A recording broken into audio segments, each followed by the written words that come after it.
What is up, comic fans? Welcome to the Legion of Comics. I'm Mark, and I wanted to stop and talk about how this year's San Diego Comic Con had me saying hell yes and asking who asked for this. Let's talk about it.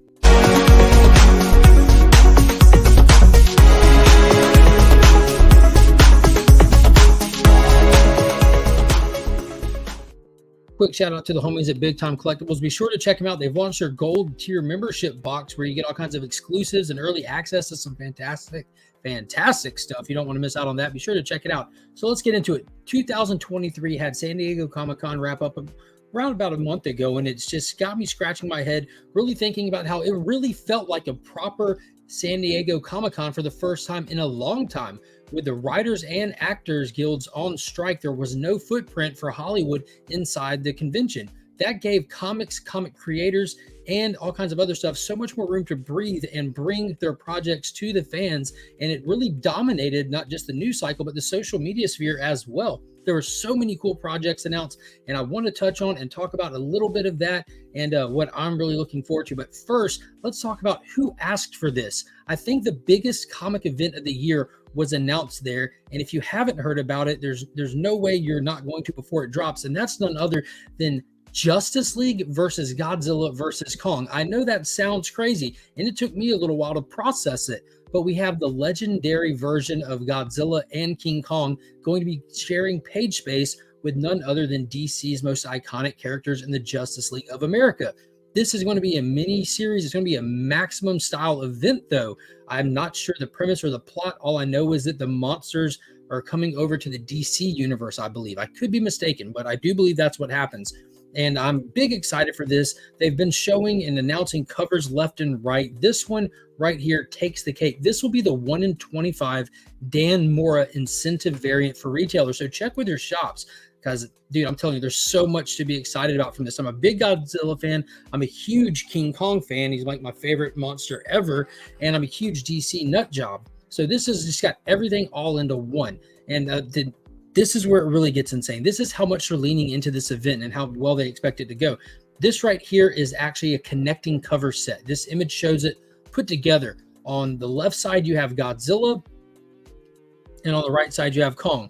Each one of these respected covers will be like a Hallmark card in a sense that when you open it, it will make the noise effect of the monster. You'll get the Godzilla roar, the King Kong roar, and it's going to have a $15 price tag. So you might want to hit that FOC or final order cutoff for that and take advantage of the discounts that most shops do if you subscribe to their stuff. I'm huge excited for this. I can't even begin to explain. I hadn't even looked at who's writing it, to be honest with you, but again, countless awesome covers. This is probably the most excited I've been about a comic event in a while. It's just pure fan service through and through.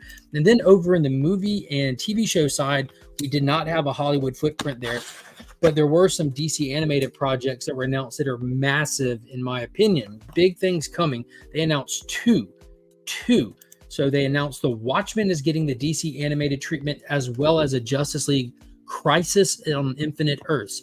So the DC animated stuff is held in high praise. They built a connected universe that worked so well, and it completely finished. They had their end game with the Apocalypse War a couple of years ago, and since then they've kind of been floundering. Like, though people are like picking them up and enjoying them, they're getting a lot more like meh feedback than you would expect. And this current iteration of the DC animated universe is dubbed the Tomorrowverse, and they had Warworld just released last month.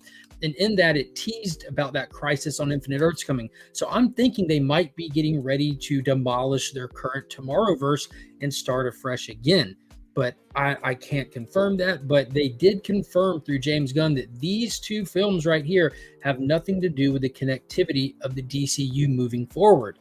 When James Gunn made his big announcement, he stated that he wanted the animated projects to lend to the live action ones. He even went as far as to say that he wanted the actors who play the characters in the live action to voice them in the animation so that there's no confusion and there's this total cohesiveness. So these films have nothing to do with DCU that's kickstarting with Superman Legacy. That being said, go see Blue Beetle. I just watched it. Sleeper hit, absolute sleeper hit. I had no high hopes. I had low expectations. Dude, that was the comic book movie of the year. It's in conversation with Guardians of the Galaxy Volume 3. It was so fun. But needless to say, these could be the end of the Tomorrowverse. Now, Watchmen is what they typically do with the standalone properties that are not part of the connected universe. So pretty much every other movie is a standalone and then in addition to the connected universe. But both of those I'm really excited for. Watchmen is held in high esteem as like one of the greatest comics ever written. So I'm wondering if they're going to do it justice or if it'll be like Batman Hush or The Killing Joke, where they try to change something to make it original, or so people who are so familiar with it still have something new that they won't see coming. And if they do that, will Alan Moore have a stroke? Who knows? Now, as far as going back to San Diego Comic-Con, the comic books were galore. They were aplenty and they were talked about. The past few years, it seems like you don't even get much discussion about them because the focus is on trailers dropping and this and that.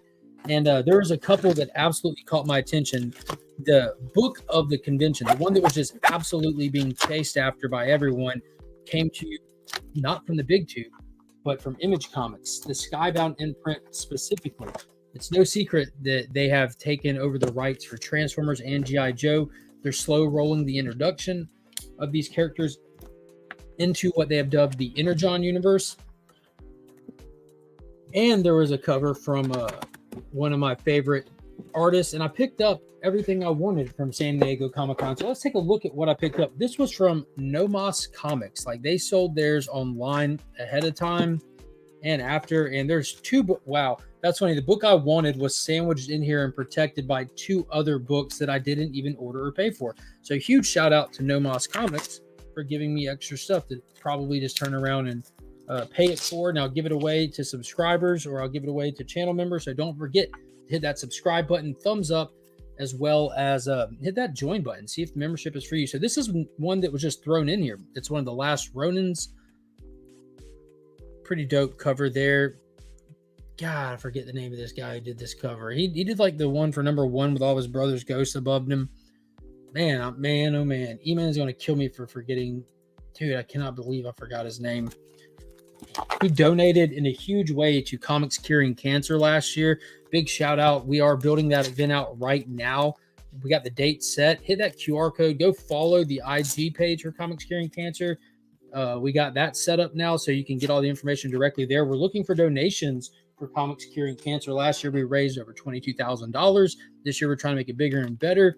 And yeah, it's going to be a good time. So the other one is A True Believer for the first appearance of the Black Panther and Fantastic Four.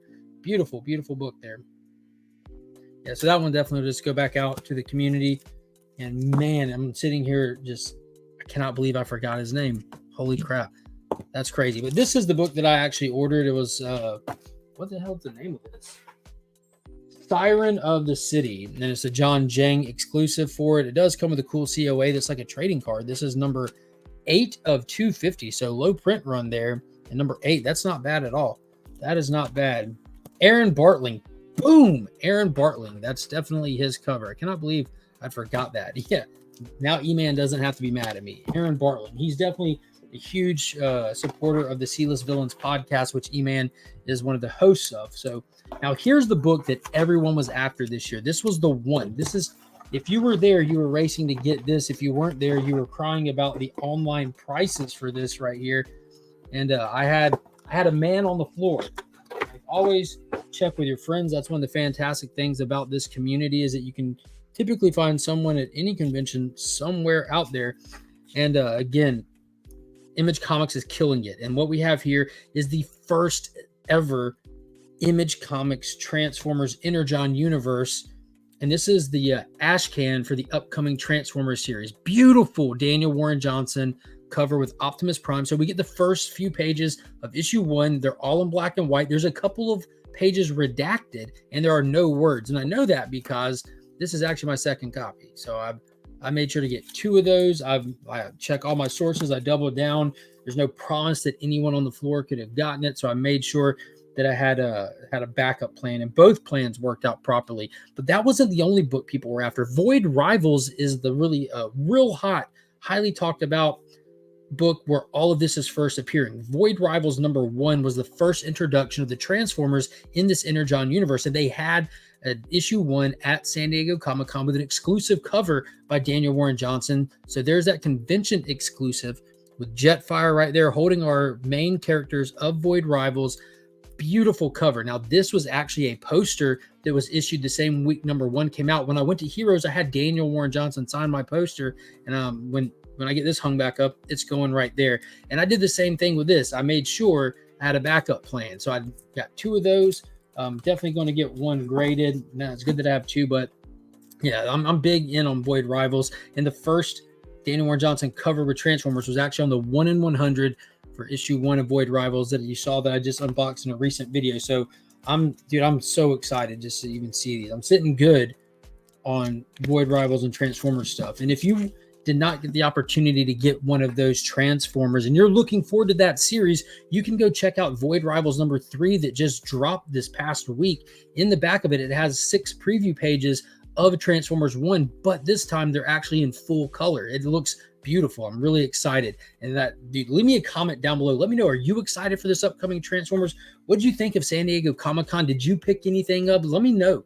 Let me know in the comments. It was great to actually feel like there was a true San Diego Comic-Con again. It used to be the beacon of comic fandom. Now it's just turned into a pop culture extravaganza and comics are pushed to the side. So leave me some feedback down below. Hit that thumbs up, subscribe to the channel, and I'll catch you guys on the next one. Remember, we are Legion.